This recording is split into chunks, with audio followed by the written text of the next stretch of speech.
She walked through the school gates with splinters in her hands and sweat on her brow. A bundle of firewood strapped to her back, her uniform a little faded. Laughter followed her footsteps. Does she think she belongs here? Someone sneered. But she kept walking, head high, eyes forward. After class, while others played or went home, she sold her firewood in the village market. Every coin she earned, she saved. Not for clothes, not for snacks, but for something bigger. They didn't see the nights she studied under a street lamp, or the sacrifices she made in silence. Weeks turned into months. Then came the day the school announced a rise in tuition. Panic spread, parents upset, students worried. Many couldn't afford to stay. That's when she stood up, walked to the front, and quietly handed over a folded check. The room went silent. Her voice was steady. This should cover everyone, even the ones who had laughed at her. No one spoke. No one could. Because the girl they mocked for carrying firewood had just carried them all forward. Welcome to Heroes Unheard. Before we continue this emotional story, tell us in the comments from which city in the world are you watching this video today. And if you think stories like this need to be heard, hit that subscribe button to support the channel. We're growing every day, and I sincerely thank you for being a part of it. Mountain View High School sat at the edge of a small logging town where most families had worked in the timber industry for generations, their livelihoods tied to forests that had been gradually depleted by decades of harvesting.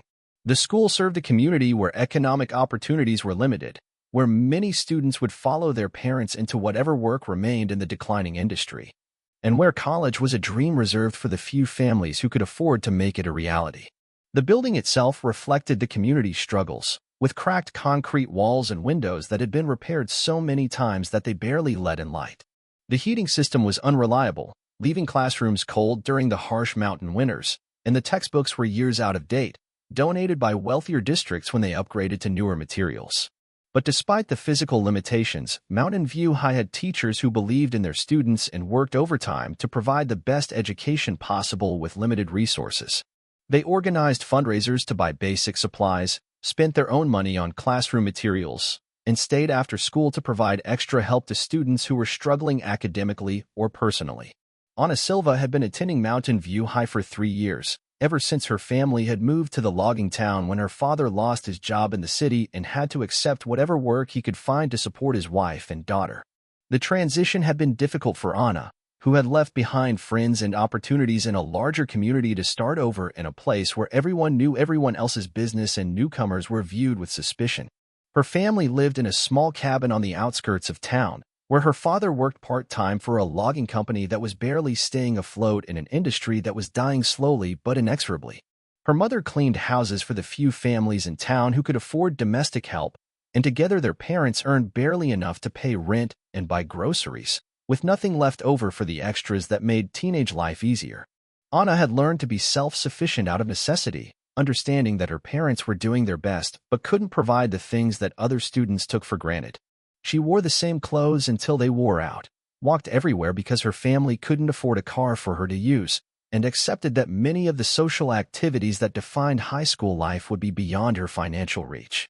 But Ana was determined not to let her family's circumstances limit her future. She had maintained perfect grades since starting at Mountain View High, understanding that academic achievement was her only path to college scholarships that might make higher education possible. She stayed after school to use the computer lab because her family couldn't afford internet access at home, and she spent evenings in the public library studying with books that were better than what the school could provide. To help her family with expenses and save money for her own future, Ana had developed a small business selling firewood to neighbors who heated their homes with wood stoves during the long mountain winters. She would wake up before dawn to collect fallen branches and split logs from deadfall in the forest, bundle them into manageable loads, and carry them to school with her each morning.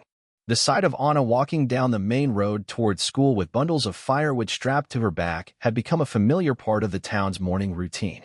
Some people admired her work ethic and determination, understanding that she was doing whatever it took to help her family survive. Others saw her circumstances as confirmation that some people were meant to struggle while others were meant to succeed. The morning ritual of carrying firewood to school had made Ana a target for certain students who seemed to take pleasure in reminding others of their social and economic differences. The group was led by Madison Cooper, whose family owned one of the few successful businesses left in town, a restaurant that served the tourists who came to the mountains for hiking and fishing during the summer months. Madison moved through Mountain View High with the confidence of someone who had never worried about money, whose college tuition would be paid by parents who had been saving for her education since she was born.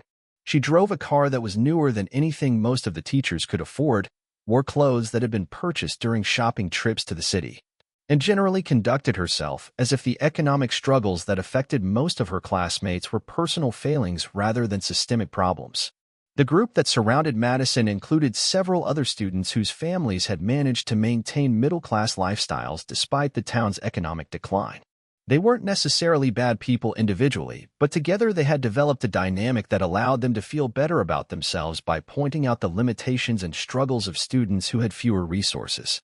Anna's daily walks with Firewood had become a source of entertainment for Madison's group, who would gather by the school's main entrance each morning to watch her arrive and make comments that were loud enough for her to hear but quiet enough to maintain plausible deniability about their intentions. "Look, here comes our little lumberjack," Madison would say with mock affection, her voice carrying just the right note of false sympathy to make it clear that she was being cruel rather than kind. "I heard she's saving up to buy her own axe," another member of the group would add, prompting laughter that followed Anna as she walked past them toward the storage area where she kept her firewood until after school. The comments weren't technically harassment, and Anna understood that complaining about them would likely only make the situation worse while accomplishing nothing positive. She had learned to absorb their mockery with the same stoic determination that helped her carry heavy loads of wood through mountain weather, understanding that their words revealed more about their character than about her circumstances. But the daily humiliation was wearing on her in ways that she couldn't entirely ignore. It made the walk to school feel longer and more difficult, added emotional weight to the physical burden she was already carrying, and reminded her constantly that her efforts to improve her family's situation were being viewed as entertainment by people who had never had to worry about where their next meal was coming from. The situation escalated on a particularly cold morning in February when Anna arrived at school carrying an especially large load of firewood that she had cut and bundled before dawn to meet the increased demand that came with a cold snap that had settled over the mountains. The load was heavier than usual, and she was moving more slowly than normal, which gave Madison's group more time to observe and comment on her arrival. "Oh my God," Madison said loudly enough for everyone in the area to hear. "She looks like she's training for the Olympics. Is there a competitive firewood carrying event we don't know about?" The laughter that followed was crueler than usual, encouraged by Madison's obvious pleasure in having found a particularly cutting way to mock Anna's circumstances. Several other students who weren't normally part of the group joined in the laughter, caught up in the mob dynamic that made cruelty feel acceptable when it was directed at someone who was already struggling. Anna paused in her walk toward the storage area, feeling the weight of the firewood and the stares of dozens of students who were enjoying her discomfort. For a moment, she considered responding to their mockery, defending herself, or trying to make them understand that her work was motivated by necessity rather than choice. But instead, she continued walking, her shoulders straight despite the heavy load, her steps steady despite the emotional burden of being constantly reminded that her circumstances made her different from the students who had the luxury of taking their financial security for granted. What Madison and her group didn't know was that Anna had been listening to their comments for months while also tracking something else. The growing number of students at Mountain View High who were facing impossible choices between continuing their education and helping their family survive the economic crisis that was affecting the entire community. She had overheard conversations about families who couldn't afford the fees for advanced placement classes that were necessary for college admission, about students who were considering dropping out to work full-time jobs that might help their families avoid eviction, about parents who were choosing between paying for school supplies and paying for medical care. Anna had been saving money from her firewood business for 3 years, originally with the intention of helping her own family and paying for her college applications and expenses. But as she had watched her classmates struggle with problems that money could solve, she had begun to consider whether her savings might be put to better use helping others rather than just advancing her own goals. The decision had been solidifying in her mind for weeks, but Madison's particularly cruel mockery that morning convinced her that it was time to act. Not to prove anything to the people who had been making fun of her, but to help the students who needed assistance and to demonstrate that worth wasn't measured by circumstances but by actions. The announcement came during the morning assembly 3 weeks later, when Principal Martinez took the podium with the kind of serious expression that usually preceded news about budget cuts or policy changes that would make life more difficult for everyone involved. "I have some unusual news to share with you today," Principal Martinez began, his voice carrying a note of amazement that suggested he was still trying to process what he was about to announce. We've received a donation that will transform educational opportunities for many of our students. The assembly hall was filled with the usual restless energy of teenagers who had been pulled away from their morning routines for what they expected to be another boring administrative announcement. But something in the principal's tone suggested that this was different, more significant than the typical fundraising updates and policy reminders. An anonymous donor has provided funds to cover college application fees, advanced placement exam costs, and scholarship program expenses for every student at Mountain View High who needs financial assistance, Principal Martinez continued, his voice growing stronger as he spoke. This includes SAT preparation courses, college visit transportation, and tutoring services for students who are working jobs that prevent them from attending after-school programs. The announcement hit the assembly hall like a physical force, transforming the atmosphere from bored resignation to shocked attention as students began to understand that someone had just eliminated the financial barriers that prevented many of them from pursuing higher education. Madison Cooper sat in the third row, trying to process information that didn't make sense within her understanding of how the world worked. Anonymous donations of that magnitude didn't happen in small logging towns, especially not donations that were specifically targeted at helping poor students access opportunities that had previously been reserved for families who could afford them. Around the assembly hall, students were whispering to each other, trying to figure out who could have made such a contribution and why they would choose to remain anonymous. The amount of money involved had to be substantial, probably more than most families in town earned in several years of working. The donor has also established a fund for emergency assistance, Principal Martinez continued, reading from a prepared statement with obvious emotion in his voice. Students whose families face sudden financial crises that might force them to drop out of school can apply for grants that will allow them to continue their education. The implications were staggering. Students who had been planning to enter the workforce immediately after graduation because college was financially impossible were suddenly looking at options they had never been able to consider. Families who had been struggling to pay for basic school expenses were being offered assistance that would allow their children to focus on learning rather than working. The donation comes with only one condition, Principal Martinez said, his voice carrying a note of something that might have been amusement. The donor wants to address the school personally to explain their motivations for making this contribution. Every head in the assembly hall turned as Principal Martinez gestured toward the side entrance, where someone was walking onto the stage with the quiet confidence of a person who had been preparing for this moment for a long time. It was Ana Silva. She walked to the podium wearing the same simple clothes she wore every day, carrying herself with the same dignity that had sustained her through months of mockery and financial struggle. But now there was something different about her presence, an authority that came from having the power to change lives and the wisdom to use that power responsibly. The assembly hall fell completely silent as students tried to process what they were seeing. The girl who carried firewood to school every morning, who had been mocked for her family's poverty, who had been treated as entertainment by students who considered themselves superior, was standing at the podium as the anonymous donor who had just transformed their educational futures. Madison Cooper's face had gone white, her mouth hanging open as she stared at Anna with an expression that mixed shock, confusion, and the beginning of something that might have been shame. "My name is Ana Silva," Anna said, her voice carrying clearly through the assembly hall sound system. "For 3 years, I've been attending Mountain View High while running a small business selling firewood to help my family pay our bills." She paused, looking out at an audience that was hanging on every word, understanding that she was about to explain something that would change how everyone in the room thought about success, worth, and the responsibility that comes with having resources. "Many of you have seen me carrying firewood to school each morning," Anna continued, her voice steady and clear. "Some of you have made comments about it, treated it as something amusing or strange. But what you didn't know was that every dollar I earned from that firewood was being saved for a purpose." She gestured toward Principal Martinez, who was holding the paperwork that documented the donation she had made.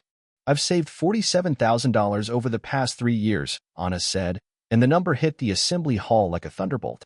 Money that I earned by getting up at 4 in the morning to cut and bundle firewood, by walking miles through mountain weather to deliver orders, by doing work that some of you thought was beneath dignity." The silence in the assembly hall was so complete that Anna could hear the ventilation system and the distant sound of traffic on the road outside. Students who had been laughing at her just weeks before were staring at her with expressions that ranged from amazement to mortification. I could have used that money for my own college expenses," Anna continued. "I could have bought a car, or new clothes, or any of the things that would have made my life easier during high school. But I realized that the problems facing our community were bigger than my individual needs." She looked directly at Madison Cooper, not with anger, but with the kind of steady gaze that made it clear she had been paying attention to everything that had been said and done over the past 3 years. "I've watched classmates drop out of school because their families needed them to work full-time jobs. I've seen students with incredible potential give up on college because they couldn't afford application fees. I've heard parents choosing between paying for their children's education and paying for medical care." Anna's voice grew stronger as she spoke, filled with conviction about decisions she had made after months of careful consideration. "So I decided that my money could do more good by helping many students achieve their dreams than by advancing only my own goals. Every student in this school who needs financial assistance to pursue higher education will receive it, regardless of whether they've been kind to me or cruel, regardless of whether they've understood my circumstances or mocked them." The assembly hall remained silent, but the quality of the silence had changed from shock to something deeper. A recognition that they were witnessing something extraordinary, not just in terms of financial generosity, but in terms of character and moral imagination. "Because that's what community means," Anna concluded. "It means understanding that we all succeed together or we all struggle separately. It means using whatever resources we have to lift each other up rather than to establish hierarchies that keep people down." The transformation at Mountain View High was immediate and profound. Students who had been planning to enter the workforce after graduation began preparing college applications with the assistance of counselors who had previously been unable to help due to resource constraints. Families that had been facing impossible financial choices found themselves able to prioritize their children's education without sacrificing basic necessities.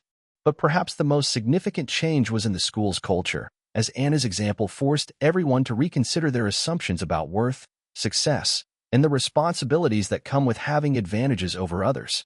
The casual cruelty that had characterized some student interactions was replaced by a new awareness that everyone was fighting battles that weren't always visible to outsiders. Madison Cooper had approached Anna the day after the assembly, not to apologize, but to ask a question that had been keeping her awake since the announcement. "How did you save so much money?" Madison had asked, her voice carrying genuine curiosity rather than the mockery that had characterized their previous interactions. Anna had explained the mathematics of her firewood business, waking up before dawn to cut and bundle wood, walking miles to deliver orders, charging fair prices but keeping overhead low, and saving every dollar that wasn't needed for her family's survival. It was simple in concept but required the kind of discipline and sacrifice that few teenagers would have been willing to maintain for 3 years. "But why did you give it all away?" Madison had asked, still struggling to understand motivations that were foreign to her experience. "I didn't give it all away," Anna had replied. "I invested it in our community's future. The success of everyone in this school affects all of us, whether we realize it or not." Madison had left that conversation with a changed understanding of leadership, generosity, and the ways that privilege could be used to either divide communities or strengthen them. She had begun volunteering with local organizations that served families struggling with economic hardship, using her family's resources to support rather than distinguish herself from people who had fewer advantages. The scholarship fund that Anna had established continued to grow through additional donations from people who had been inspired by her example. Local businesses contributed money and services. Alumni sent checks with notes about wanting to give back to the school that had prepared them for success. And state organizations provided matching funds for educational initiatives that served rural communities.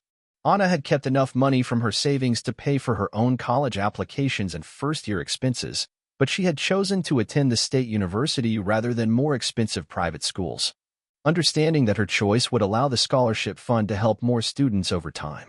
Her success at the university had been remarkable, not just academically, but in terms of her ability to connect with professors and students who recognized her unique perspective on education, opportunity, and community responsibility. She had majored in economics with a focus on rural development, understanding that her mountain community represented challenges and opportunities that were being replicated across the country. During her sophomore year, Anna had been invited to speak at education conferences about innovative approaches to funding rural education. And her story had inspired similar initiatives in other communities where individual generosity was being used to address systemic problems. She had become a case study in business schools and education programs, not because her situation was unique, but because her response to it demonstrated principles that could be applied in many different contexts. The Firewood business that had funded her scholarship program had evolved into a social enterprise that employed other students and provided them with both income and business experience. Anna had developed training programs that taught entrepreneurship skills to teenagers who wanted to create their own economic opportunities rather than waiting for traditional employment that might never materialize in their communities. But perhaps the most significant impact had been on the students who had received assistance through her scholarship fund. The first recipients had graduated from college with degrees in engineering, education, healthcare, and business, and many had returned to their mountain community to contribute their skills and knowledge to local development initiatives. The logging town that had been slowly dying when Anna started high school was beginning to reinvent itself as a center for sustainable forestry, outdoor recreation, and small-scale manufacturing that took advantage of its natural resources without depleting them. The transformation hadn't happened overnight, but it had been accelerated by the presence of educated young people who understood both the community's challenges and its potential. Madison Cooper had become one of Anna's closest collaborators, using her family's business connections to attract investors and partners who were interested in supporting rural development initiatives. The restaurant that her family owned had become a gathering place for meetings and events that brought together local leaders, visiting experts, and community members who were working on economic diversification projects. The relationship between Anna and Madison had evolved from antagonism through respect to genuine friendship, based on shared commitment to community development and mutual recognition that their different backgrounds and perspectives made them more effective as partners than they would have been working separately. Years later, when Anna was completing her graduate degree in public policy and preparing to return to her mountain community as an economic development coordinator, she would often think about the morning when Madison's particularly cruel mockery had convinced her to act on the plan she had been developing for months. The decision to give away her savings had seemed like a sacrifice at the time, but it had actually multiplied her opportunities and expanded her impact in ways that keeping the money for personal use never could have achieved. The scholarship fund had opened doors for dozens of students, but it had also opened doors for Anna herself, creating connections and experiences that had shaped her education and her career in profound ways. The firewood that she had carried to school each morning had become a symbol not of poverty or struggle but of determination and vision, representing the willingness to do difficult work in service of larger goals. Students at Mountain View High still talked about Anna's example when they faced their own challenges, using her story as evidence that circumstances don't determine outcomes and that individual actions can create systemic change. Principal Martinez had kept one of Anna's old firewood bundles in his office, not as a museum piece, but as a reminder that transformative leadership often comes from unexpected places and that the students who seem to have the least to offer sometimes have the most to give. He would show it to visiting educators and policymakers as an example of how schools could support student entrepreneurship and community engagement. The scholarship fund had grown into a permanent endowment that would continue supporting students for generations. Funded by ongoing contributions from people who had been inspired by Anna's example and understood that investing in education was investing in community futures. The fund had also inspired similar initiatives in other rural communities, creating a network of place-based educational support that addressed regional challenges through local solutions. Anna's story had been featured in documentaries about rural education, written about in academic journals focused on community development, and cited in policy papers about innovative approaches to addressing educational inequality. But she had always insisted that the real story wasn't about her individual generosity, but about the power of communities to support their own members when resources were directed toward collective benefit rather than individual advantage. The mountain community where Anna had carried firewood to school had become a model for other rural areas struggling with economic transition, demonstrating that decline wasn't inevitable and that young people could be part of the solution rather than just casualties of problems created by previous generations. The success hadn't eliminated all challenges, but it had created momentum and hope that hadn't existed when Anna was walking to school with bundles of wood on her back. Sometimes the greatest investments are made not with money but with faith in other people's potential, and sometimes the heaviest burdens we carry become the foundation for lifting others higher than we ever imagined possible. Anna's story reminds us that true wealth isn't measured by what we accumulate but by what we contribute, that leadership often comes from people who understand struggle intimately, and that the most powerful way to change your own circumstances is often to change the circumstances of everyone around you. The measure of a community isn't found in the resources it has, but in how those resources are shared. And the measure of an education isn't found in the opportunities it provides to individuals, but in how those individuals use their education to create opportunities for others. Because sometimes the person carrying the heaviest load is also the person with the clearest vision of where everyone needs to go. This story was brought to you by Heroes Unheard. Before we leave you today, here's our question. Have you ever known someone who never asked for recognition but deserved more than anyone else? Tell us in the comments what they meant to you and how you remember them. And if you think stories like this need to be heard, hit that subscribe button to support the channel. We'll see you in the next one.